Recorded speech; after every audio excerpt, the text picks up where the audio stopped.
بسم الله والصلاة والسلام على رسول الله. اللهم صل وسلم وبارك على سيدنا محمد وعلى آله وصحبه وسلم.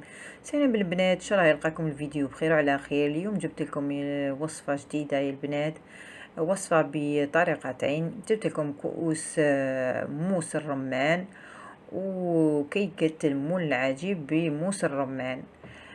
هذه الوصفة يا البنات هايلة، وهذا الموس يجي خفيف وبنين هايل، والكيكة هذه تجي خفيفة واقتصادية. نروحوا يا البنات لكيفية الوصفة. هنا البنات عندنا مبشور، حبة ليمون، حبتين من البيض، نصف كأس سكر عادي، ربع كأس زيت، كأس فرينة. وانا كنت جبت النصف هذاك حطيته على جهة نشوف الى يكفي المزيج ولا لا، لقيته كفى. علبتين من بتي سويس او جبن طبيعي. عندنا خميرة كيميائية وزن 10 غرام. نضع في الإناء حبتي البيض ونضيف السكر، نصف كأس سكر وفانيلا، ونخلطوا المزيج. بعد ما نخلطوا المزيج نضيفوا مبشور حبة الليمون وربع كأس زيت. نكملوا المزج الخليط بالخلاط اليدوي أو بالخلاط الكهربائي كما تحبوا. نضيفوا علبتي بتي سويس أو جبن طبيعي. بعدها نكملوا مزج الخليط. بعدها البنات نضيفوا كأس فرينة كما قلت لكم. الفرينة على حسب النوعية، نتوما زيدوا الفرينة شوفوا المزيج كيفاش يجي. وبعد ما نضيفوا الفرينة نديروا الخميرة. قبل ما نكملوا المزج نديروا الخميرة الكيميائية وزن 10 غرام، نديروها كامل هذيك الساشي ونكملوا المزج. هنا البنات شفت الخليط تاعي ما يسحقش الفرينة، ما كملتش هذاك النصف، تما استعملت كأس فقط. هنا بعد هاي البنات نجيبوا المول العجيب، ندهنوه بقليل من الزبدة والفرينة.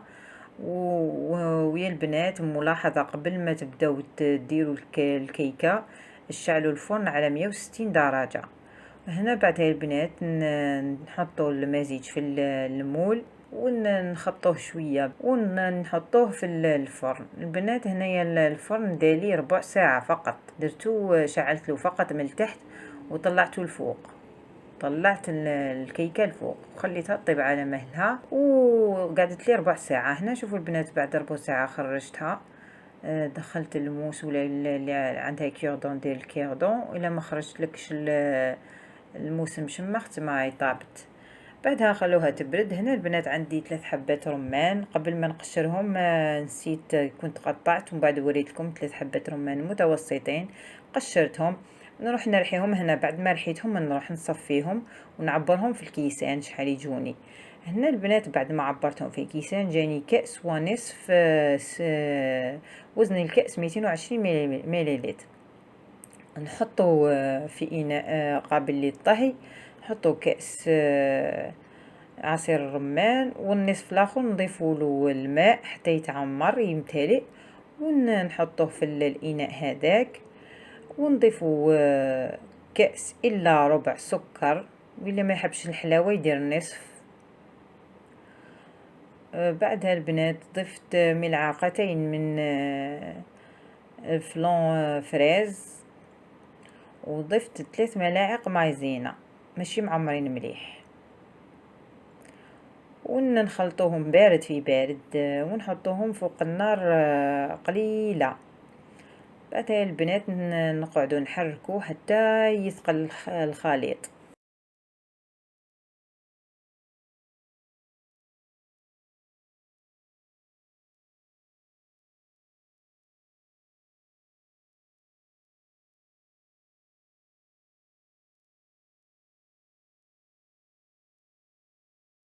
كما راكم تشوفوا هنا بدا يثقل الخليط.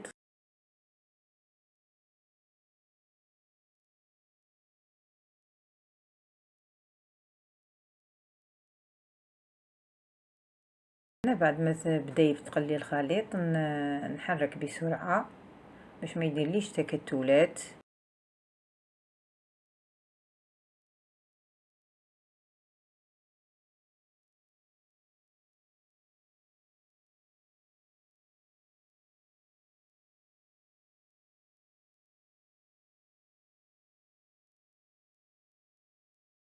هنا تقلي البنات.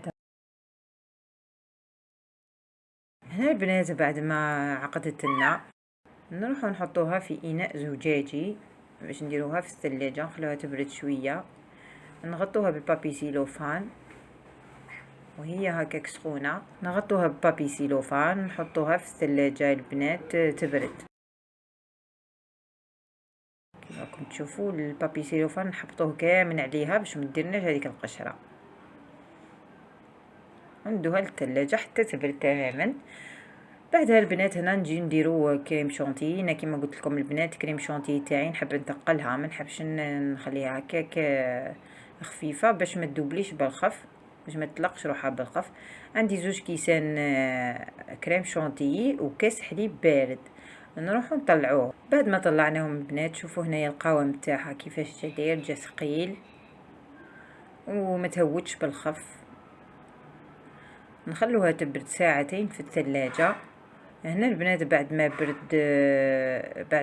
بردت هذيك لاكريم تاع الرمان وبرد معنا كريم شونتي، لازم يكونوا باردين تماما.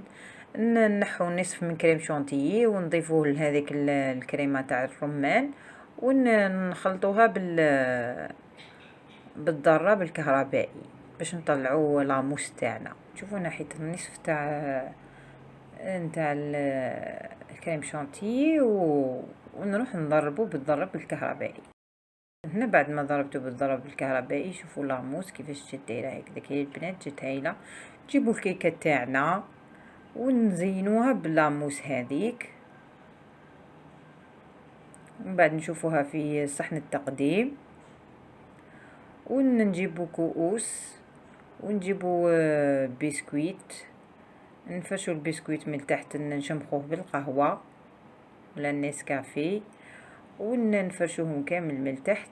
انا هذاك واش كاين عندي بسكويت اللي عندي درت بيه، نفرشو كامل الكؤوس ونديرو لاموس من فوقهم.